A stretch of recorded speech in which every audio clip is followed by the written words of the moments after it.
오늘 본문에서 하나님께서 5절에 이렇게 말씀하십니다. 이리로 가까이 오지 말라. 내가 선 곳은 거룩한 땅이니 내 발에서 신을 벗으라. 오늘 나오는 표현 중에 거룩한 땅이라는 것이 있습니다.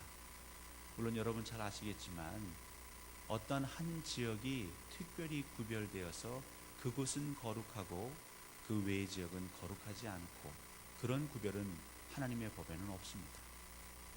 왜냐하면 이 우주 만물, 특별히 우리가 살고 있는 이 땅은 다 하나님의 소유요 하나님께서 지으신 모든 하나님의 영역이기 때문에 그렇습니다. 특별히 거룩하다라고 할 때는 하나님의 임재가 있을 때 우리는 거룩하다고 하는 것이죠. 지금 모세가 그 떨기나무에 불이 붙어 있는 그 자리에 갔을 때 하나님이 그곳에 임재해 계신다. 근데 하나님 앞에 나아가려고 할 때, 물론 모세가 처음에는 하나님의 임재인지 몰랐지만 그곳으로 나아가려고 할 때 하나님께서 그에게 요구하신 건 무엇입니까? 내 신을 벗으라. 물론 신을 벗는 행위는 경외의 의미도 있습니다. 하지만 예전의 제사장들은 먼지나 어떠한 부정한 것이 그 발에, 신발에 묻혀 들어가는 그 성전 지성소 안으로 들어갈 때 묻혀서 들어가는 것을 막기 위해서 그 신발을 벗고 맨발로 성전에 지성소에 들어가는 경우가 많았다고 합니다. 결국 신을 벗으라는 것은 경외의 의미도 있지만 어떤 정결, 성결과도 의미가 관계가 연관이 있는 것이지요. 여호수아서 5장 15절에서도 이와 비슷한 장면이 나옵니다. 여호와의 군대 대장이 여호수아에게 이르되 내 발에서 신을 벗으라. 내가 선 곳은 거룩하니라 하니 여호수아가 그대로 행하니라. 그러니까 하나님의 임재가 있기 때문에 하나님 앞에 나올 때에 그 합당한 태도, 경외하는 태도로 나와라. 그래서 신을 벗어라. 그 의미도 되고 또 이것은 거룩하기 때문에 거룩하지 못한 것을 함께 가지고 올 수 없다. 그것을 내어버리고 와라. 신을 벗고 들어와라. 여러분, 신은요 우리에게 굉장히 중요합니다. 사람은 다녀야 하는데 이동을 해야 하는데 이 이동할 때의 발이 굉장히 중요하죠. 그 발을 보호하는 게 무엇입니까? 신입니다.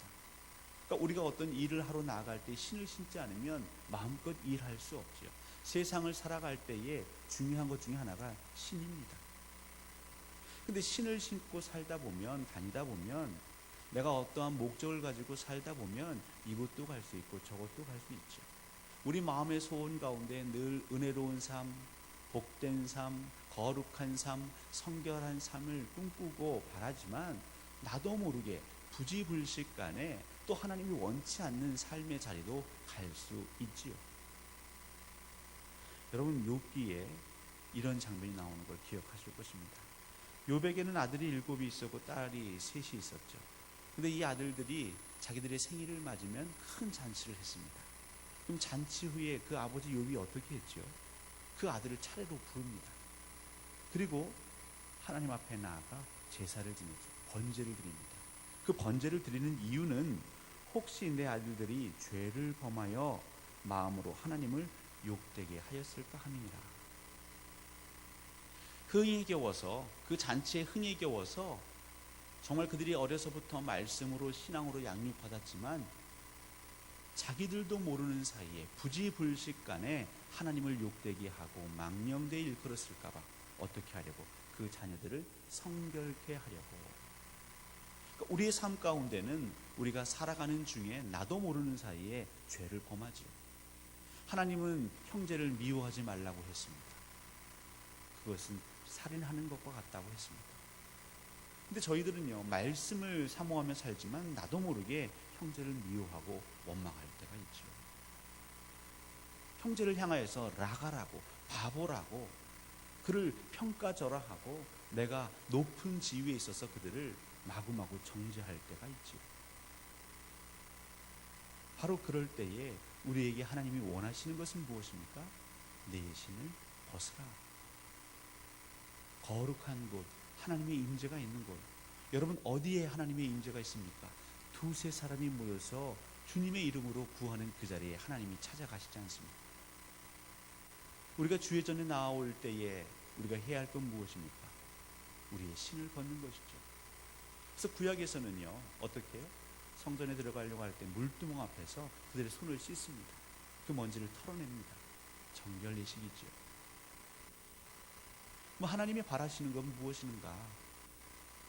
내 방식대로 살았던 그 모든 것들, 내 경험에, 내 경력에, 내 생각에, 그 모든 것들을 이 시간만큼은 다 벗어버리고 마치 어린아이와 같이 이 자리에 오너라. 어른들은요, 대화가 되는 것 같지만 사실 대화하는 게 아니라 평가하고 있습니다. 저 사람이 말한 건 맞고 저 사람이 말한 건 틀리다. 기준은 무엇입니까? 내 삶이 기준이 되었어요. 내가 살아봤는데, 내가 해봤는데 저 사람 저거는 지금 잘 맞게 말하고 있는 거야. 근데 저거는 틀리게 말하고 있는 거야. 그러니까 듣고 있는 게 아니라 평가하고 있는 것이죠. 그래서 우리는 어떻게 반응하냐면 내 마음을 흡족한 얘기를 하면 맞다 합니다. 잘한다 합니다. 그런데 내 기준에 어긋난 얘기를 하면 그때부터는 팔을 이렇게 팔짱을 끼고요, 눈도 곱지 않습니다. 그리고는 점점 거리가 멀어지는 것이죠. 여러분, 하나님의 말씀을 우리가 받으려고 할 때에 여러분, 목사의 말이 곧 진리는 아니죠. 그건 절대 아닙니다. 하지만 분명 이 설교 시간에, 말씀을 나누는 시간에 하나님의 음성이 있다면 여러분, 그것을 내 마음에 받아들이시고 새기시고 수용하시는 것이죠. 맞습니다. 하나님, 제 삶의 방식과는 어긋난 듯 하지만 그것이 하나님의 말씀인 것 같습니다. 제 마음에 감동이 옵니다. 제가 그대로 살도록 노력해 보겠습니다. 제 신에 묻었던, 제 삶의 그 여정 중에 묻었던 많은 경험들 하나님 털어버리겠습니다. 제가 그것 의지하지 않겠습니다. 말씀을 의지해 보겠습니다. 그런데 두렵습니다. 왜요? 해보지 않았거든요. 그렇게 살아본 적이 없거든요. 근심과 염려, 내게 돈이 없으면, 내게 직장이 없으면, 내게 가족이 없으면, 내게 건강이 없으면 불안하죠. 늘 그것이 있어야 좀 편안하게 내가 어디를 좀 가보겠는데요. 예수님이 제자들에게 돈 너무 많이 챙기지 말라고 했지 않습니까? 두 버릇 챙기지 말라고 했지 않습니까? 나 여호와 하나님만을 의지하고 걸어가라, 살아가라, 사역해라. 근데 왜 그것을 요구하시냐면 바로 그렇게 할 때 믿지 않는 자들이 놀라는 것이죠. 여러분들이요, 전대에 돈도 가득 채우고 두 버릇도 가지고 모든 만만의 준비를 하고 사역을 해보십시오. 그럼 많은 사람들이 칭찬할지 모르겠지만 하나님은 느낄 수 없습니다. 아유, 나도 저 정도의 조건이 되면, 환경이 되면 저 정도는 할 수 있겠다. 그런데 그들이 보기에도 아유, 저게 일이 될까? 너무 무식한 거 아니야? 막무가내 아니야? 저런 걸 믿음이라고 하나? 그런데 여러분, 그 믿음을 가지고 살아갈 때에 일이 된다면 그건 우리의 능력이 아니라, 우리의 조건이 아니라 하나님이 일을 하신 것이죠. 하나님께서는 우리에게 우리의 신을 벗으라 말씀하십니다. 그러면서 7절부터 또 무슨 얘기가 나오냐면, 내가 분명히 알고 있다. 무엇을요? 너희들의 삶이 얼마나 고된지, 괴로운지 듣고 있고 보고 있다. 그리고 내가 반드시 너희들을 돌볼 것이다. 16절이죠. 근데 이 이야기는 어제 읽었던 2장 23절부터 25절에도 나오고 있습니다. 그러니까 오늘 하나님께서 우리에게 주시는 말씀이 뭐냐면, 사랑하는 나의 자녀들아, 너희들이 너희의 자녀를 아끼는 것 이상으로 나는 너희들을 아낀다는 것이죠. 멀리 떨어져 있어도 수시로 전화하고 안부를 묻고 형편이 어떤지, 삶이 어떤지 우리 부모님들도 자녀들을 다 챙기시지 않습니까? 그리고 이곳에 와서 우리 자녀들을 위해 기도하시지 않습니까? 그리고 내가 여력이 된다면 그들을 도우려고 하시겠죠. 몸으로 가서 도와주고, 아니면 아이들을 봐주고, 경제적인 여유가 있으면 좀 그들을 경제적으로 도와주시기도 하고. 사람도 그리할진데 우리 하나님은 어떠시겠습니까? 이런 나를 믿고, 이런 만군의 주 여호와 하나님 나를 믿고 내 신을 벗어라, 내 방식을 고집하라 마. 그리고 하나님의 방식에 함께 동참해 보거라. 그때 하나님의 역사를 네가 경험할 것이고, 여러분, 그 체험이 우리에게는 원동력인 것입니다. 정말 말씀대로 했더니 그 말씀이 이루어지는구나. 안 될 줄 알았는데 이것이 되는구나.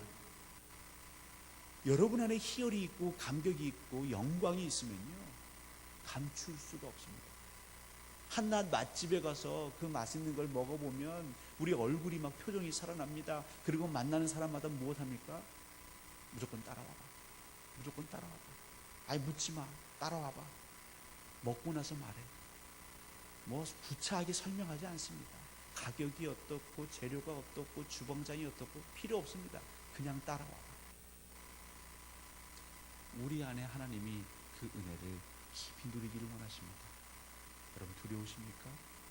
그래서 우리가 이 시간에 기도하는 것이죠. 하나님, 두렵습니다. 하지만 이 시간 제 신을 벗어보려고 합니다. 하나님께 모든 것을 맡겨보려고 합니다. 저희들을 사용하여 주시고 인도하여 주시옵소서. 그 은혜가 오늘 하루 여러분의 삶 가운데에 가득 차고 넘치시기를 간절히 소원합니다.